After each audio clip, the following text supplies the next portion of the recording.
Uy mga bay, samahan niyo ako, magpapa-maintenance tayo sa motor. Let's go! Sa vlog na ito, dito natin makikita kung ano nga ba yung mga need na maintenance na gagawin sa 5-year-old na NMAX natin running at 33,000 plus kilometers.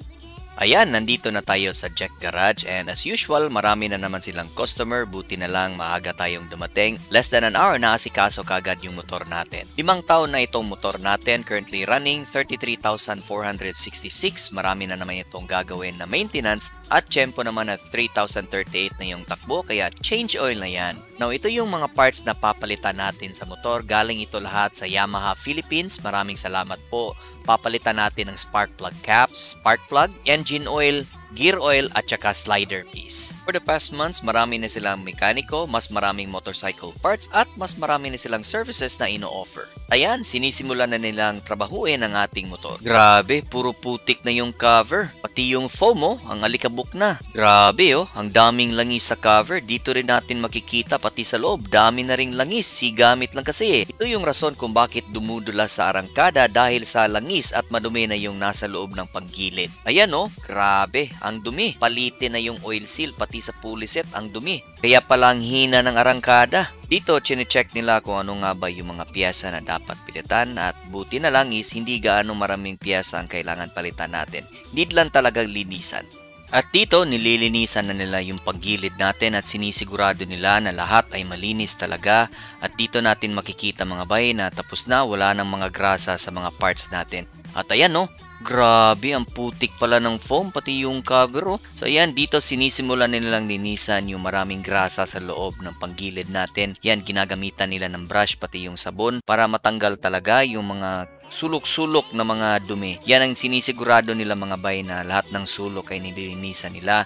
At dito ginagamitan na nila ng degreaser para tanggal talaga yung mga nasa gilid-gilid o nasa sulok na mga dumi-dumi sa panggilid natin. Ito na yung bagong oil seal na ipapalit sa leaking na oil seal kanina. Makikita nyo wala na yung oil seal. So yan, nililinisan na nila para sigurado na walang dumi sa likod. Bago nila ikabit, lalagyan nila ng konting grasa for lubrication para hindi mahirap pag-install ng oil seal. At dahil tapos na nilang linisan yung panggilid natin, time na para i-set up ito at ilagay yung lahat ng components sa ating panggilid.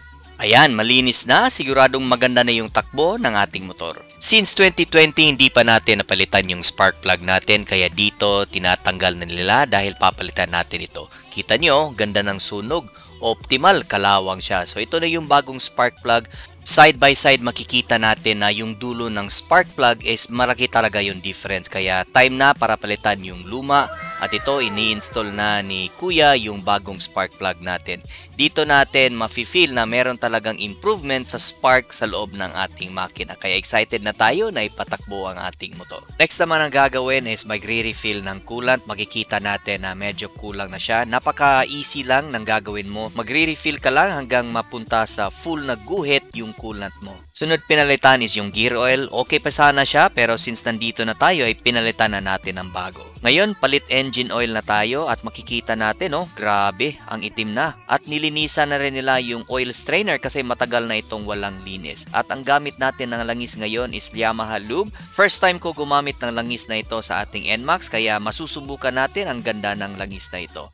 Ayan, all goods na yung motor natin. Napakaganda na ng takbo. Again, maraming salamat sa Jack Garage kay Boss Jan sa pulido nila na paggagawa ng ating motor. Sa mga gustong magpa-maintenance sa kanila, mag-message lang kayo sa kanilang Facebook page at para malaman nyo rin kung ano yung mga services na ino-offer nila at magkano yung mga services. Okay? So, sana na-enjoy nyo yung vlog natin ngayong mga bay. Maraming salamat po sa inyong panonood. I'll see you guys on the next one. Please don't forget to like, share, and subscribe.